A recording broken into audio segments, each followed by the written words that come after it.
Hello everyone.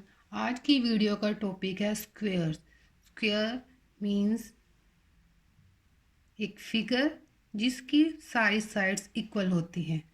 लेकिन यहाँ पर हम इस स्क्वेयर की बात नहीं कर रहे हैं, यहाँ पर हम बात कर रहे हैं नंबर्स में।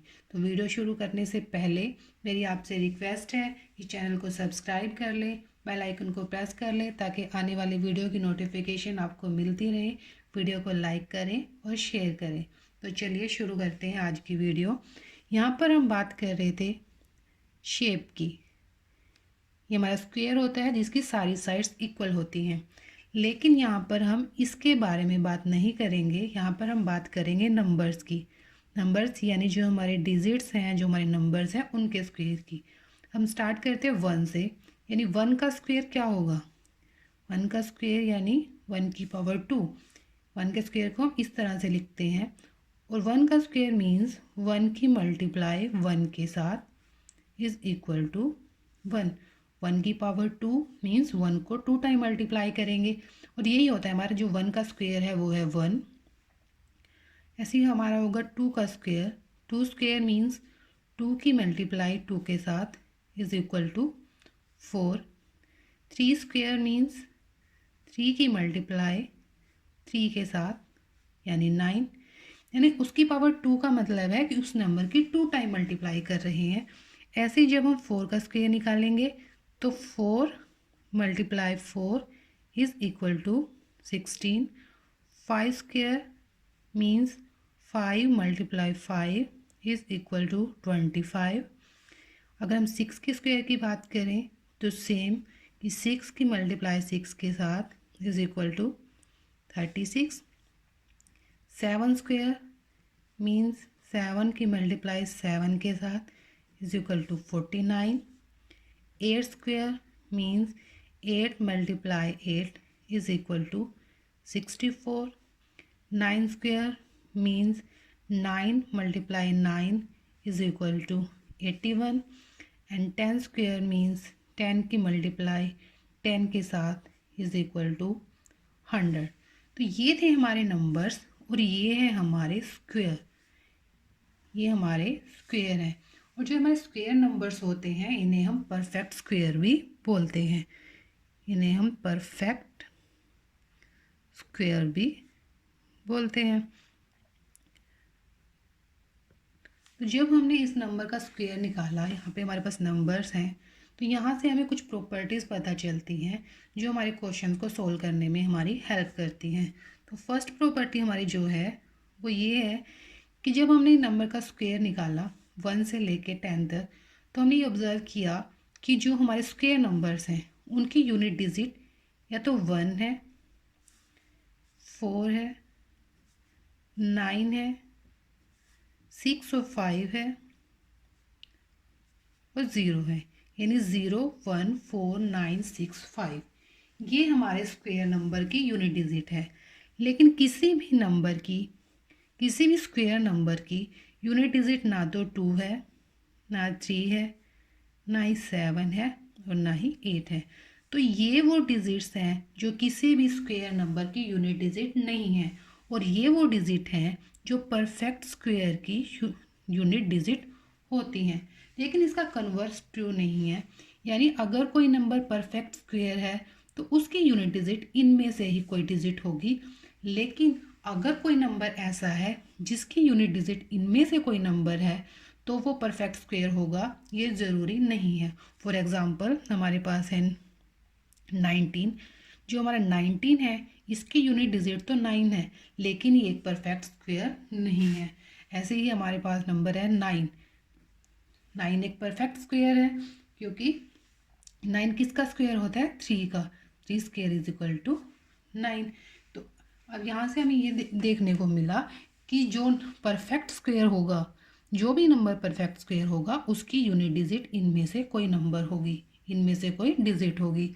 और अगर किसी नंबर की यूनिट डिजिट इनमें से कोई डिजिट है तो वो नंबर परफेक्ट स्क्वायर नहीं होगा। ये प्रॉपर्टी हमारी हेल्प करती है जब हमें बड़ी डिजिट के नंबर दिए जाए, यानी कोई बड़ा नंबर दिया जाए, जैसे हमारे पास नंबर इस तरह के दिया जाए और हमसे पूछा जाए कि क्या ये परफेक्ट स्क्वायर है या नहीं, तो सबसे पहले हम इस डिजिट को चेक करेंगे। अगर ये डिजिट इनमें से कोई डिजिट है तो वो परफेक्ट स्क्वायर होगा ही नहीं, और अगर इनमें से कोई नंबर है, इनमें से कोई डिजिट है, तो वो परफेक्ट स्क्वायर हो भी सकता है और नहीं भी, और फिर हम उसको चेक कर लेंगे। ठीक है। नेक्स्ट हमारी प्रॉपर्टी आती है, जैसे यहाँ पे जो हमारी टेबल है ये स्क्वायर नंबर्स की, यहाँ पे हमने देखा कि जो नंबर्स हैं जिनकी यूनिट डिजिट 4 है या जिनकी यूनिट डिजिट 6 है, उनका जो स्क्वायर होता है, कोई नंबर जिसकी यूनिट डिजिट 4 या 6 हो, तो उनका जो स्क्वायर होता है उसकी यूनिट डिजिट हमेशा 6 होगी। फॉर एग्ज़ाम्पल, जब हम 14 का स्क्वायर करते हैं तो हमें मिलता है 196, और जब हम 16 का स्क्वायर करते हैं तो हमें मिलता है 256। यानी ऐसा कोई भी नंबर जिसकी यूनिट डिजिट या 4 हो या 6 हो, तो उसके स्क्वायर नंबर की यूनिट डिजिट हमेशा 6 होगी। ऐसे ही जब हमारा कोई भी नंबर की यूनिट डिजिट या तो 1 हो या 9 हो, तो उसका जो स्क्वायर नंबर होगा उसकी यूनिट डिजिट हमेशा 1 होगी। फॉर एग्ज़ाम्पल, जब हम 1 का स्क्वायर निकालते हैं तो हमें मिलता है 121, और जब हम 19 का स्क्वायर निकालते हैं तो हमें मिलता है 361। यानी ऐसे कोई भी नंबर जिनकी यूनिट डिजिट 1 या 9 हो, तो जब हम उनका स्क्वायर निकालेंगे उनकी यूनिट डिजिट हमेशा 1 होगी। जो ये हमारी प्रॉपर्टीज़ हैं, ये हमारे उन क्वेश्चन को सॉल्व करने में हेल्प करती है जब हमसे एक बहुत बड़ा क्वेश्चन पूछा जाए और हमें पूछा जाए कि उसके स्क्वायर की यूनिट डिजिट क्या होगी, तो हम उसकी लास्ट डिजिट को चेक करके या लास्ट डिजिट को देख के फाइंड कर सकते हैं कि उसके स्क्वायर की लास्ट डिजिट क्या होगी। हमें पूरे नंबर का स्क्वायर निकालने की ज़रूरत नहीं पड़ेगी, हम सिर्फ यूनिट डिजिट को चेक करके ही उसके स्क्वायर की यूनिट डिजिट पता कर सकते हैं। ऐसे ही हमारे पास है, जब किसी नंबर के एंड में 0 हो, जैसे जब 10 के स्क्वायर की बात करते हैं तो हमें मिलता है 100। जब हम 20 का स्क्वायर करते हैं तो हमें क्या करना है, हमें इस नंबर का स्क्वायर निकालना है, और 2 का स्क्वायर होता है हमारा 4, और जितनी ज़ीरो यहाँ होगी उसकी डबल ज़ीरो उसके स्क्वायर में आएगी। जैसे अगर हम बात करेंगे 100 के स्क्वायर की, तो 100 का स्क्वायर निकालने के लिए हमें मल्टीप्लाई करने की ज़रूरत नहीं पड़ेगी, जितनी यहाँ पर ज़ीरो है उसकी डबल ज़ीरो उसके स्क्वायर में होंगी। अगर यहाँ पे 200 होता तो सेम उसमें भी होगा, 2 का स्क्वायर करके हम यहाँ पे लिख देंगे, और जितने ज़ीरो है उसकी डबल ज़ीरो हम यहाँ पर लिख देंगे। तो इस तरह हम इन प्रॉपर्टीज़ को यूज़ करके अपने क्वेश्चन सोल्व करेंगे। एक प्रॉपर्टी है हमारी कि नंबर्स बिटवीन स्क्वायर नंबर्स, यानी हमसे इस तरह के क्वेश्चन पूछे जाते हैं कि हमें 2 स्क्वायर नंबर्स गिवन होते हैं और हम उनके बीच के नॉन स्क्वायर नंबर निकालने होते हैं। जैसे हमारे पास है 3 का स्क्वायर, तो 3 का स्क्वायर होता है 9 और 4 का स्क्वायर होता है 16। अब हमारा क्वेश्चन ये है कि 3 स्क्वायर और 4 स्क्वायर के बीच में कितने नंबर होते हैं। अब 3 का स्क्वायर है 9 और 4 का स्क्वायर है 16, तो 9 और 16 के बीच में जो नंबर है, जैसे 10, 11, 12, 13, 14, 15, हमें ये नंबर बताने, तो इनके बीच में कितने नंबर हैं, 1 2 3 4 5 6 नंबर हैं। ऐसे ही अगर हमसे पूछे जाए 2 स्क्वायर और 3 स्क्वायर के बीच में कितने नंबर है, तो हम कैसे निकालेंगे। 2 का स्क्वायर होता है हमारा 4, 3 का स्क्वायर होता है हमारा 9, तो 4 और 9 के बीच में कितने नंबर हैं, 5 6 7 8, यानी 4 नंबर्स हैं। ऐसे ही अगर हम निकालें 6 स्क्वायर और 7 स्क्वायर के बीच में, तो 6 स्क्वायर होता है हमारा 36, 7 स्क्वायर होता है हमारा 49। तो जब हम इनके बीच के नंबर देखते हैं तो आएगा 37, 38, 39, 40, 41, 42, 43, 44, 45, 46, 47, 48। तो ये कितने नंबर हुए, 1 2 3 4 5 6 7, 8, 9, 10, 11, 12 यानी 12 नंबर्स। तो ये तो हम इसलिए कर पाए क्योंकि जो हमारे नंबर्स हैं वो छोटे हैं। तो जैसे हमारे नंबर बड़े होंगे तो उनके बीच, उनके स्क्वायर के बीच के नंबर निकालना हमारे लिए डिफ़िकल्ट हो जाता है। तो यहाँ से हम क्या ऑब्जर्व करते हैं कि जब हमें 3 स्क्वायर और 4 स्क्वायर के बीच के नंबर आए तो हमारे 6 थे, यानी जब हम 16 में से 9 को सब्ट्रैक्ट करते हैं तो हमें मिलता है 7, और जब हम 9 में से 4 को सब्ट्रैक्ट करते हैं तो हमें मिलता है 5, और जब हम 49 में से 36 को सब्ट्रैक्ट करते हैं तो हमें मिलता है 4 और 9 13। तो अब इनके बीच में उनके बीच में क्या कनेक्शन है कि जब हमने 4 के स्क्वायर में से 3 के स्क्वायर को सब्ट्रैक्ट किया तो 7 आया, और उनके बीच में नंबर कितने हैं, एक कम। ऐसे ही जब हमने 3 के स्क्वायर और 2 के स्क्वायर में से सब्ट्रैक्ट किया तो हमें मिला 5, और इनके बीच में नंबर्स हैं 4, और जब हमने 7 स्क्वायर में से 6 स्क्वायर को सब्ट्रैक्ट किया हमें मिला 13, और इनके बीच में नंबर कितने हैं, 12।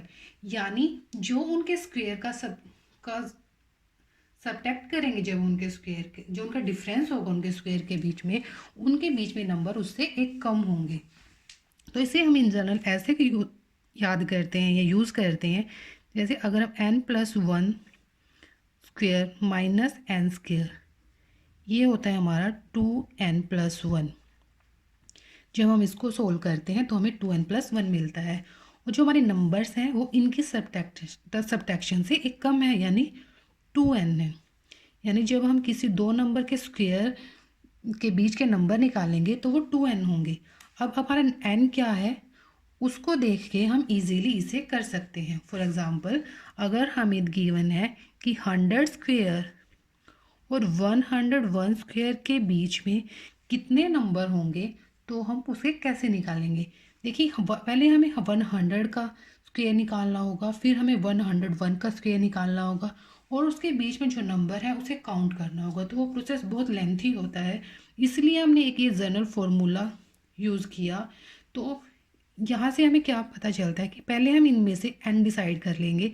ये हमारा n है यानी 100, ये n+1 है यानी 101। ओके, तो जब हम n+1 में से सब्ट्रैक्ट करते हैं n स्क्वायर को तो हमें 2n+1 मिलता है, लेकिन उससे एक कम नंबर होगा यानी 2n होगा। तो हमें सिर्फ n का पता करना है कि n क्या है। तो हमें ना तो इनका स्क्वायर करने की ज़रूरत है ना इनको सब्ट्रैक्ट करने की ज़रूरत है, हमें सिर्फ n का पता करना है। और यहाँ पे हमारा n है 100, तो जो हमारे नंबर्स होंगे 100 स्क्वायर और 101 के स्क्वायर बीच में वो होंगे 2n यानी 200 यानी वो 2 × 100 = 200।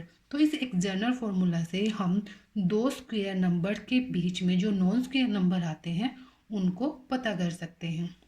ये थी हमारी प्रॉपर्टी। नेक्स्ट हमारी प्रॉपर्टी है एडिंग ओड नंबर्स।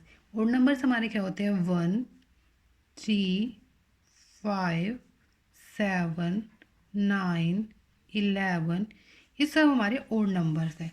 तो जब हम इनको ऐड करते हैं, जैसे अगर 1 + 3 यानी फर्स्ट 2 ओड नंबर को हमने ऐड किया तो हमें मिला 4, और 4 क्या होता है हमारा 2 का स्क्वायर।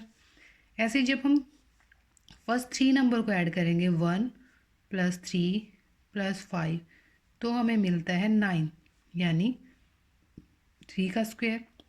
जब हम 4 नंबर को ऐड करेंगे 1 + 3 + 5 + 7 तो हमें मिलता है 16 यानी 4 का स्क्वायर। तो यहाँ से हमें क्या पता चलता है कि जितने ओड नंबर को हम ऐड करते हैं उनका सम उसका ही स्क्वायर होता है। यानी जब हमने 2 नंबर को ऐड किया तो आंसर था 2 का स्क्वायर, जब हमने 3 नंबर्स को ऐड किया तो आंसर था 3 का स्क्वायर, जब हमने 4 नंबर्स को ऐड किया तो आंसर था 4 का स्क्वायर। तो यहाँ से हमें क्या पता चला कि जितने नंबर को हम ऐड करेंगे, जितने ओड नंबर्स को हम ऐड करेंगे, यानी हम इसको ऐड करते जा रहे हैं, तो मान लीजिए n नंबर्स हैं 1 + 2 यानी n तक है, तो जब हम n नंबर्स को ऐड कर रहे हैं तो आंसर क्या आएगा, n स्क्वेयर। ठीक है, क्योंकि जब 4 को ऐड कर रहे थे तो 4 का स्क्वायर मिल रहा था, 3 को ऐड कर रहे थे तो 3 का स्क्वायर मिल रहा था, 2 को ऐड कर रहे थे तो 2 का स्क्वायर मिल रहा था। ऐसे ही जब हम n नंबर्स को ऐड करेंगे तो n का स्क्वायर मिलेगा। n से हमारा मतलब है कि जितने भी नंबर होंगे, 11 भी हो सकते हैं, 12 भी हो सकते, कितने भी हो सकते हैं, तो हमें सिर्फ उस नंबर का स्क्वायर करना है और हमें हमारा आंसर मिल जाएगा। इस तरह के क्वेश्चन हमें इस तरह से पूछे जाते हैं कि हमें नंबर गिवन होते हैं, यानी यहाँ जैसे यहाँ पे 9 था, फिर 11, जैसे 1 + 3 + 5 + 7 + 9 + 11 + 13, ये हमें नंबर गिवन है। तो हमें क्या करना है, हमें ना तो इनकी एडिशन करनी है, हमें सिर्फ काउंट करना है 1 2 3 4 5 6 7, और हमें क्या करना है, हमें 7 का स्क्वायर निकालना है, और 7 का स्क्वायर होगा 49। तो ये जो नंबर की एडिशन आएगी वो 49 आएगी। तो इस तरह से हमारे लिए जो इनका ऐड करना जो होता है वो इजी हो जाता है।